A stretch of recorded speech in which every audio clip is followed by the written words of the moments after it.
से ज़ोंबी को मारते हुए आगे बढ़ रहा है। कब्रिस्तान के मेन गेट की ओर भागते हुए उसके कानों में छोटा शैतान की गंभीर आवाज गूंजती है। रब्बानी, ये जो गेट के ऊपर खड़ा है ये कोई मामूली आत्मा नहीं, यही शैतान है जिसने तुम्हारे पूरे खानदान को खत्म किया था। रब्बानी का दिल तेजी से धड़कने लगता है। वो घोड़े को तेज भगाने की कोशिश करता है, लेकिन तभी काला साया, गेट के पास जो काला साया खड़ा था, वो अचानक ही गहरी ठंडी धुंध में बदल जाता है। वो कुछ बोलता नहीं, बस धीरे धीरे पानी की ओर देखता है। रब्बानी के शरीर में एक अजीब सी ठंडक दौड़ जाती है। उसका पूरा शरीर कांप उठता है, जैसे उसकी आत्मा पर कोई बोझ डाल दिया गया हो। छोटा शैतान भी पहली बार डरकर बोलता है, रब्बानी, कुछ तो गड़बड़ है, ये साया तेरी मौत देख रहा है। फिर अचानक वो काला साया अपना एक सड़ा गला काला हाथ उठाता है और रब्बानी की तरफ एक उंगली दिखाता है, जैसे कह रहा हो तुम बहुत जल्द मरोगे। और फिर बिना कुछ कहे वो साया गायब हो जाता है। रब्बानी हक्का बक्का रह जाता है। उसके हाथ पसीने से भीग जाते हैं। उसके ज़ोंबी घोड़े की सांसें भी तेज चलने लगती हैं, जैसे उसने भी कुछ भयानक महसूस किया हो। लेकिन अब वक्त नहीं है रुकने का। सामने गेट बंद है और ज़ोंबी चारों ओर से आ रहे हैं। लेकिन सबसे बड़ा खतरा तो वही राक्षस है जो अब अंधेरे से बाहर आ रहा है। छोटा शैतान जल्दी से बोलता है, रब्बानी, या तो जल्दी से गेट के बाहर निकलने का कोई रास्ता ढूंढ या इस राक्षस से लड़ने के लिए तैयार हो जा। अब रब्बानी के पास दो रास्ते हैं। एक, गेट को तोड़ने की कोशिश करे और किसी भी हाल में बाहर निकलने का रास्ता बनाए। 2, सीधे उस राक्षस पर हमला करे, ये सोचकर कि अगर इसे हराया तो गेट भी खुल सकता है। नी जारी है। रब्बानी जंजीर को घुमाते हुए तेजी से गेट की ओर दौड़ता है। पीछे से सैकड़ों ज़ोंबी उसकी ओर बढ़ रहे हैं। उनकी आंखों में भूख और पागलपन झलक रहा है। छोटा शैतान अंदर से मजाक करता है, रब्बानी, अगर गेट टूट गया तो तुम हीरो बन जाओगे, लेकिन अगर नहीं टूटा तो? रब्बानी कोई जवाब नहीं देता।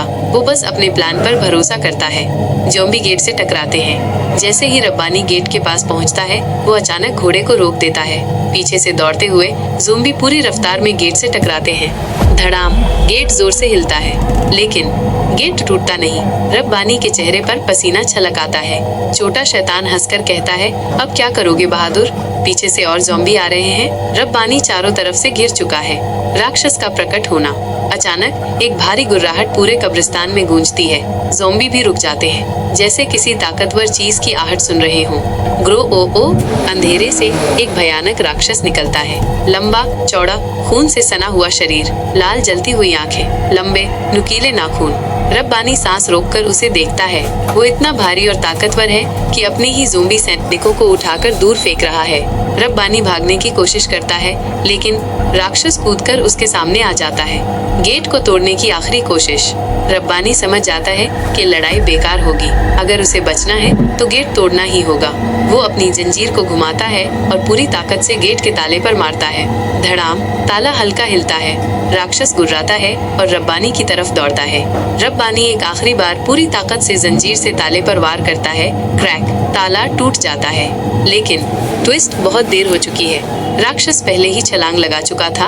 उसने रब्बानी को सीधा घोड़े से नीचे गिरा दिया।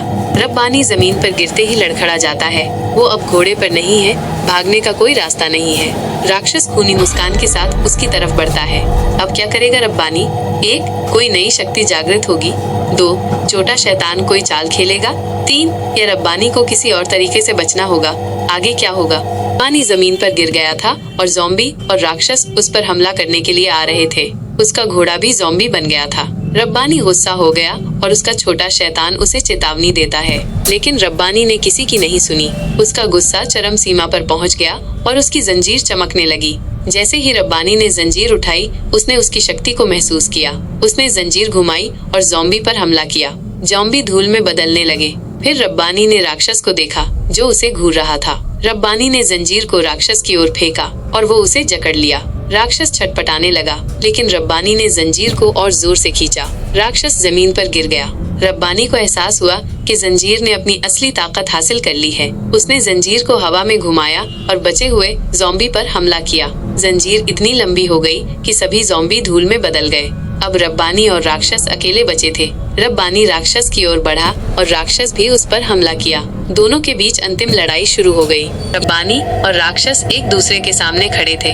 उनकी आंखों में सिर्फ एक ही चीज थी, युद्ध। जैसे ही राक्षस आगे बढ़ा, रब्बानी भी जोर से दौड़ा।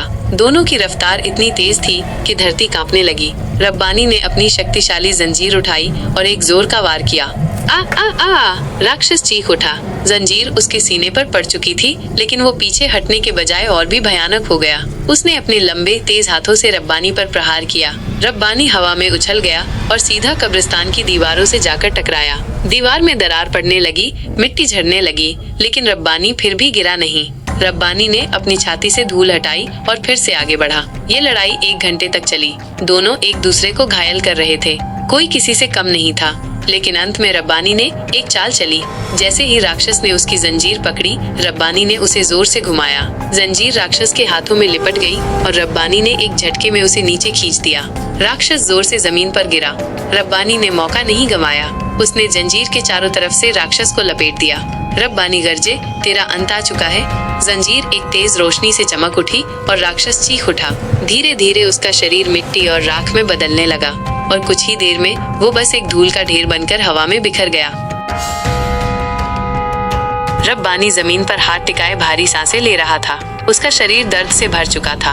हर छोटी मोटी चोट अब महसूस हो रही थी। राक्षस से लड़ते वक्त जब वो दीवार से टकराया था, उसका असर अब उसकी हड्डियों तक पहुंच चुका था। छोटा शैतान हंसी मजाक करने से नहीं रुक सकता था। लगी ना, मैं पहले ही कह रहा था, भाग ले। रब्बानी ने जबरदस्ती खुद को संभाला, अपनी जंजीर उठाई और कमर से लपेट ली। अब उसके मन में एक ही सवाल था, यहाँ रुकना सही होगा या चले जाना बेहतर रहेगा।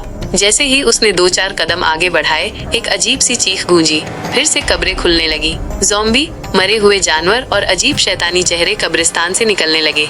रब्बानी ने तेज आवाज में कहा, ये लड़ाई कभी खत्म नहीं होगी।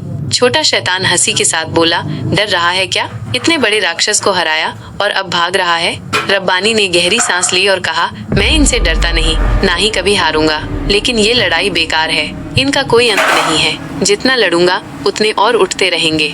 उसने बिना वक्त गवाए कब्रिस्तान के गेट की तरफ दौड़ लगाई। ज़ॉम्बी अब भी पीछे से चीखते हुए रब्बानी की तरफ बढ़ रहे थे। रब्बानी ने अपनी जंजीर को गेट की तरफ फेंका, जोर से खींच दिया।